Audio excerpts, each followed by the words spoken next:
오늘 리뷰할 노트북은 레노버 요가 슬림 7 카본입니다. 요슬카라고도 부르죠. 저는 이 노트북이 출시되기를 꽤 오랫동안 기다려왔습니다.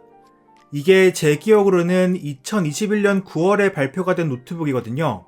전 그 발표를 보자마자 이거 나오면 무조건 사야지 하고 생각했었습니다.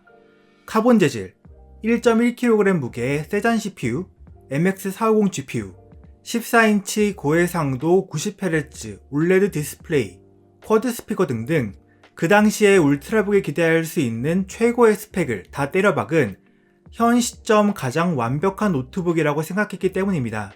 근데 생각보다 점점 출시가 늦어져서 결국 한국에는 1월이 돼서야 정식 발매가 되는데요.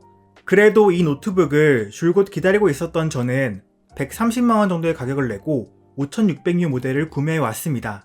그러면 중요한 질문을 해보죠. 이 노트북은 기대했던 것만큼 좋아서 여러분들에게 추천할 수 있는 노트북일까요? 종합적으로는 나쁘지 않거든요. 그런데 남들에게 추천은 좀 하기 어려울 것 같아요. 지금 이 가격을 주고 사기에는 꼬운 부분이 한두 가지가 아니거든요. 자, 먼저 제일 중요한 얘기부터 할게요. 다른 걸 다 떠나서 이미 1월 CES에서 인텔과 AMD에서 새 노트북 CPU가 공개됐죠. 그중 AMD 라이젠 6800U는 내장 그래픽 성능이 무려 MX450을 한참 앞서는 모습을 보여줍니다. 그리고 엔비디아에서도 MX450의 후속 보급형 그래픽카드를 출시할 예정이고요. 그러니까 요가 슬림 카본의 스펙은 출시 시점에서 이미 구형이라는 거죠.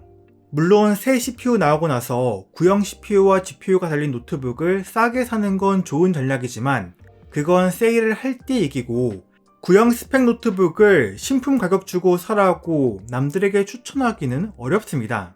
제가 이걸 윈도우 미 포함 130만원대에 구매했는데 어떤 의미로도 싼 가격은 아니죠.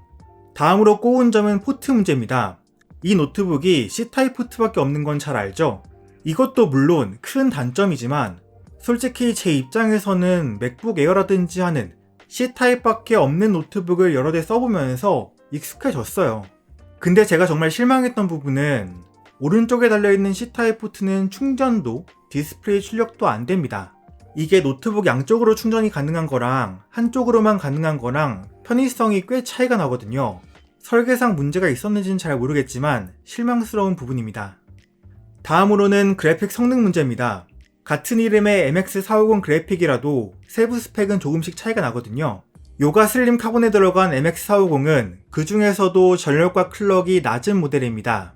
물론 가볍고 얇은 노트북이니까 저전력 모델을 썼다고 실드를 칠 수도 있겠지만 요슬카 이상으로 가볍고 얇은 노트북인 갤럭시북 프로랑 3D마크 점수를 비교해 볼게요.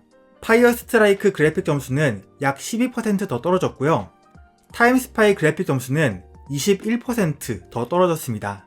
물론 그 덕분에 갤럭시북 프로는 온도가 상당히 뜨겁게 올라가긴 합니다만 최고 성능 모드에서 더 높은 성능을 낼 수 있는 옵션이 있다는 건 어쨌건 나쁜 건 아니라고 생각합니다. 근데 사실 벤치마크상 그래픽 성능 차이에 비해서 게임 성능 차이는 그렇게 크진 않았는데 그건 뒤에서 얘기할게요. 그러면 이제 저전력 노트북은 쿨링에 문제가 되니까 성능 좀 떨어지더라도 저전력 세팅을 하는 게 무슨 문제냐는 얘기를 할 수 있잖아요. 근데 여기서 네 번째 꼬운 점이 나오는데요. 바로 잘 이해가 가지 않는 쿨링 구조입니다. 일단 보세요. 이 노트북은 하판이 꽉 막혀 있습니다. 심지어 그램도 적어도 펜 아래쪽에는 구멍을 뚫어줬어요.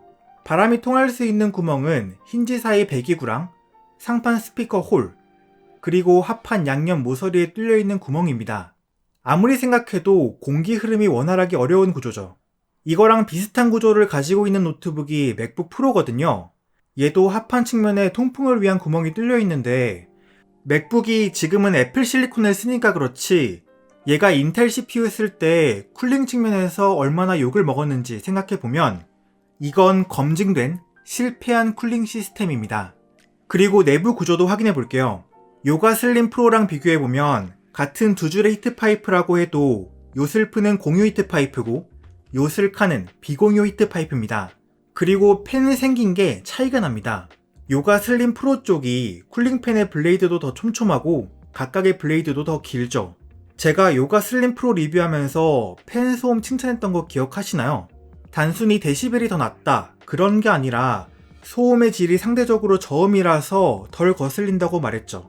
그런데 요가 슬림 카본은 요슬프랑 비교해서 더 거슬리는 소음이 납니다. 이건 부하를 세게 줄 때보다는 조용한 방에서 팬이 약하게 돌아갈 때 더 차이가 잘 느껴져요. 요슬프가 우웅 하는 소음이 난다면 요슬카는 윙 하는 소음이 들린다고 해야 할까요? 그리고 마지막 꼬운 점으로 요가 슬림 카본은 터치패드 유격이 있습니다. 제 것만 그런 게 아니라 상당수의 요슬카 제품들에서 공통적으로 확인되는 문제인데, 터치패드를 터치할 때 흔들리는 소리가 들리고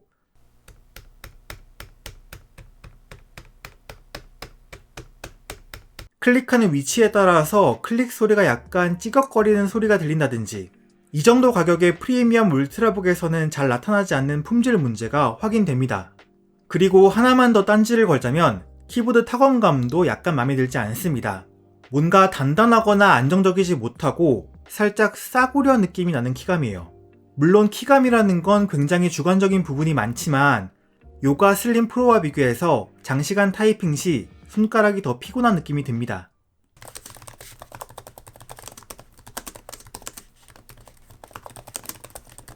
이상 정리하자면 구형 스펙, 포트, 그래픽 성능, 쿨링 구조, 터치패드와 키보드 이렇게 총 5가지 부분에서 이 노트북은 꼬운 부분이 있습니다. 이 중 하나만이라도 애반대하는 생각이 드셨다면 이 노트북은 이 돈 주고 굳이 살 필요가 없다고 생각해요. 하지만 그럼에도 불구하고 전 이 노트북이 꽤 괜찮은 노트북이라고 평가합니다. 앞에서 언급한 단점들을 덮을 만큼 뚜렷한 장점도 많은 노트북이기 때문이죠. 그럼 가장 큰 장점부터 가볼게요. 일단 요슬카에 사용된 2.8K 16대10 비율 90Hz OLED 디스플레이의 품질은 환상적입니다. 측정치상 색 영역은 DCI P3를 100% 만족하고 밝기는 최대 400니트, 대비값은 무한대라고 봐야죠. 스펙 표기에 최대 600니트라고 적혀있는 건 HDR 컨텐츠 시청할 때 그렇다는 걸 겁니다. 거기다가 팬톤 인증 정도가 아니라 팬톤 디스플레이 캘리브레이션을 거쳐서 나온 디스플레이이기 때문에 색 정확도도 매우 뛰어납니다. 제가 지금 노트북 디스플레이 중에서 최고로 좋다는 평가를 받는 신형 맥북 프로 16인치도 갖고 있는데 솔직히 체감상 별로 품질 차이를 못 느끼겠습니다. 맥북 프로의 미니 LED 디스플레이는 최대 밝기가 더 밝고 주사율이 최대 120Hz로 더 높으며 맥OS 자체의 색 관리 기능이 윈도우보다 뛰어나고 트루톤 기능이 있다는 점이 장점이 되겠지만 디스플레이의 반응 속도가 느리다는 단점이 있습니다. 요가 슬림 프로의 OLED 디스플레이는 그에 비해서 OLED이기 때문에 블루밍 현상이 없고 디스플레이의 반응 속도가 훨씬 빠르다는 장점이 있겠네요. 다만 OLED의 장기적 번임 문제는 무시할 수 없는 약점이긴 하고요. 삼성 갤럭시북의 OLED 디스플레이는 낮은 해상도로 텍스트의 가독성이 떨어진다는 단점이 있었는데 얘는 해상도가 워낙 높아서 텍스트의 가독성도 좋습니다.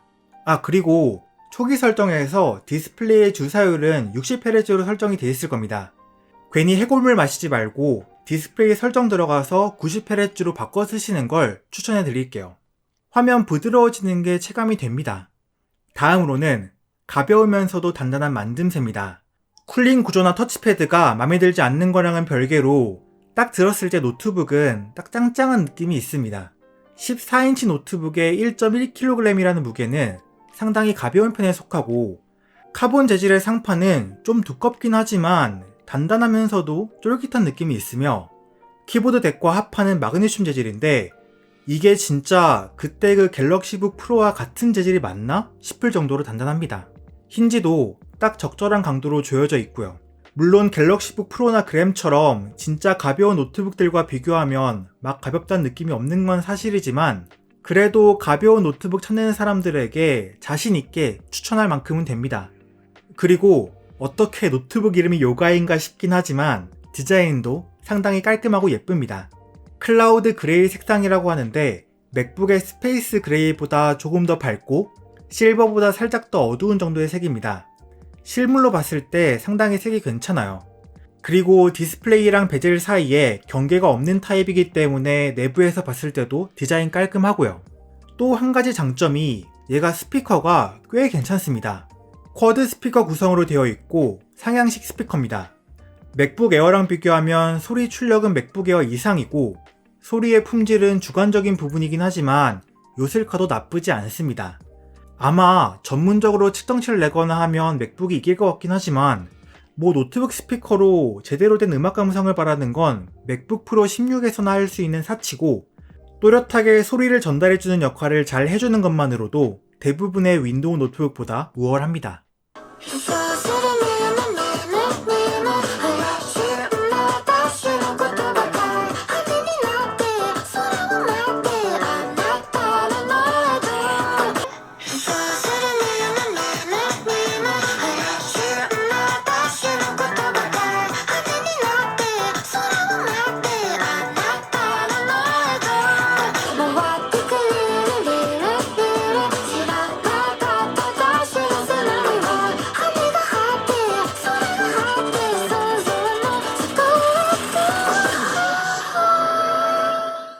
그리고 마지막으로 쿨링팬이 양쪽에 달려있기 때문에 게임 등 부하가 걸리는 작업 시에 키보드 덱의 온도가 많이 올라가지 않습니다. 저번에 리뷰했던 아이디어 패드 슬림 5 프로의 경우 원팬이라서 키보드의 좌측 온도가 상당히 높게 올라갔는데 요셀카는 적어도 그런 점에서는 쿨링 구조에 장점이 있다는 소리입니다.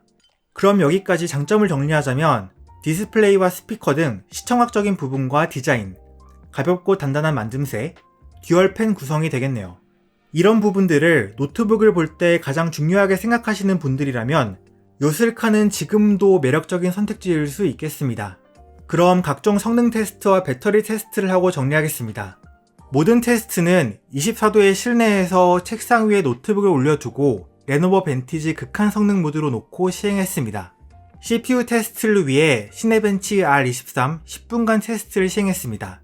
CPU의 전력은 몇 초 동안 30W를 찍다가 이내 25W로 내려가서 유지됩니다. 그때 CPU 온도는 약 78도, 클럭은 약 3.09GHz였습니다. 참고로 요가 슬림 프로는 33W의 전력을 유지하면서 같은 온도였어요. 최종적으로 점수는 싱글 1374점, 멀티 7740점입니다. 그래도 파빌리온 에어로보단 쿨링이 좋기 때문에 더 나은 점수를 보여주는군요. 긱벤치 5는 싱글 1375점, 멀티 6140점이 나왔으며 블렌더 BMW 렌더링에 걸리는 시간은 5분 40초, PC마크 점수는 5120점이었습니다. 프리미어 프로에서 제가 항상 테스트하는 4K 시퀀스를 플레이백 했을 때 프레임 스킵 없이 부드럽게 재생이 되었으며 인코딩에 걸리는 시간은 6분 57초로 나쁘지 않았습니다. 그래픽 성능에 대해서는 3D마크 점수가 다른 MX450 노트북보다 더 낮게 나오는 건 사실이고 GPU의 클럭도 더 낮게 유지가 되는 편이지만 실제 게임 성능에 있어서는 저번에 테스트했던 아이디어 패드 슬림 5 프로 5800U MX450 스펙의 노트북과 비교해서 그렇게 크게 떨어지지 않았습니다. 게임 테스트는 극한 성능 모드에서 시행했고 노트북의 네이티브 해상도와 풀 HD 해상도 두 가지에서 각각 테스트했습니다. 먼저 디아블로2 리저렉션입니다. 하옵 기준 액트 1 마을에서 네이티브 해상도 평균 20프레임, 풀 HD 평균 45프레임으로 나와서 해상도를 낮추지 않고는 정상적인 플레이가 불가능했습니다. 다음으로는 문명 6, 중옵, 내장 벤치마크에서 네이티브 해상도 평균 49.25, AI 턴 시간 8.72초, 풀 HD에서 평균 70.35프레임으로 슬림 5 프로와 비교해서 프레임 차이가 크지 않았습니다. 에이펙스 레전드, 최하옵, 훈련장에서는 네이티브 해상도 평균 30프레임, 풀 HD 기준 평균 61프레임으로 슬림 5 프로에 비해서 프레임은 10% 내외의 차이를 보였습니다. GTA 5, 다른 노트북에서 테스트한 거에 맞춘 하옵 기준으로 내장 벤치마크 마지막 자동차 씬 네이티브 해상도 평균 68프레임, 풀 HD 해상도 평균 93프레임으로 여기서도 슬림 5 프로와 게임 프레임이 10% 미만으로 차이가 났습니다. 마지막으로 배틀그라운드, 국민옵 기준 훈련장에서 네이티브 해상도 평균 32프레임, 풀 HD 기준으로는 평균 49프레임이었습니다. 이는 슬림 5 프로와 거의 차이가 없는 결과였습니다. 게임 성능 측면에서는 예상과는 다르게 제법 선전하는 모습을 보여줬습니다. 더 높은 클럭으로 동작하는 MX450 그래픽을 가지고 있는 슬림5 프로와 비교했을 때 적어도 제가 테스트한 게임들에서는 큰 프레임 차이를 보이지 않았습니다. 다만 네이티브 해상도가 너무 높아서 해상도를 낮추지 않으면 대부분의 게임들을 원활하게 플레이하기 어렵다는 단점이 있네요. 게임을 30분 이상 플레이한 상태에서 노트북 내부 센서 온도는 CPU 70도대 초반, GPU는 60도대 중반으로 안정적인 편이었으며 CPU의 전력은 12W에서 제한이 걸리는 모습이었습니다. GPU의 전력은 제대로 모니터링 되지 않았네요. 이때 노트북의 표면 온도를 보면 히트싱크가 있어서 가장 온도가 높은 힌지 주변 온도는 40도대 중반까지 올라가서 제법 뜨거웠지만 실제로 가장 많이 만지게 되는 WASD 키 주변의 온도는 쿨링팬 덕분에 30도대로 찍혀서 그다지 불쾌한 느낌이 들지 않았습니다. 소음은 소음계를 터치패드 위에 세워놓고 측정했을 때 기준 50dB이 살짝 안 되는 정도로 다른 울트라북들과 비슷했습니다. 풀로드 시에 CPU와 GPU의 전력 제한이 꽤 걸리기 때문에 그다지 효율적이지 않은 쿨링 구조를 갖고 있는 것에 비해서 온도와 소음은 나쁘지 않았습니다. 긍정적인 부분이지만 만약 더 좋은 쿨링 구조를 갖고 있었다면 더 낮은 온도와 소음을 보여줄 수 있지 않았을까 아쉽습니다. 노트북의 배터리 용량은 61Wh이고 네이티브 해상도와 90Hz 주사율로 설정해둔 상태에서 풀 HD 60fps 유튜브 라이브 아카이브를 밝기 50%로 연속 재생했을 때 배터리는 8시간 50분 정도로 제법 오래가는 모습을 보여줬습니다. 물론 단순 영상 시청이 아니라 더 복잡한 작업을 하게 되면 이 배터리 타임은 크게 짧아질 수 있다는 점은 알아두세요. 그럼 결론입니다. 요가 슬림 카본이 반년 전에만 나왔다면 아마 이 노트북의 평가는 많이 달랐을 것 같습니다. 하지만 2022년 1월에 출시를 했다는 점을 감안해서 평가하면 남들에게 추천하기는 어렵지 않을까 싶어요. 아마 6800U가 달린 노트북은 출시를 해도 굉장히 구하기 어렵지 않을까 싶긴 하지만 여튼 신형 노트북이 나올 때까지 얼마 남지 않은 지금 MX450 달린 노트북을 적극 추천할 수는 없죠. 게다가 스펙 외적으로도 좀 꼬운 부분이 제법 있기도 하고요. 하지만 카본 재질의 가벼운 14인치 노트북이라는 폼팩터, 그리고 매우 뛰어난 디스플레이 등의 큰 장점도 있죠. 일단 이 노트북을 사는 사람은 꽤 만족하고 쓸 수 있는 제품이라고 생각해요. 하지만 완벽한 노트북을 기대하셨다면 그 기대는 만족시킬 수 없는 물건입니다. 그럼 도움이 되셨길 바라며 다음에 뵐게요.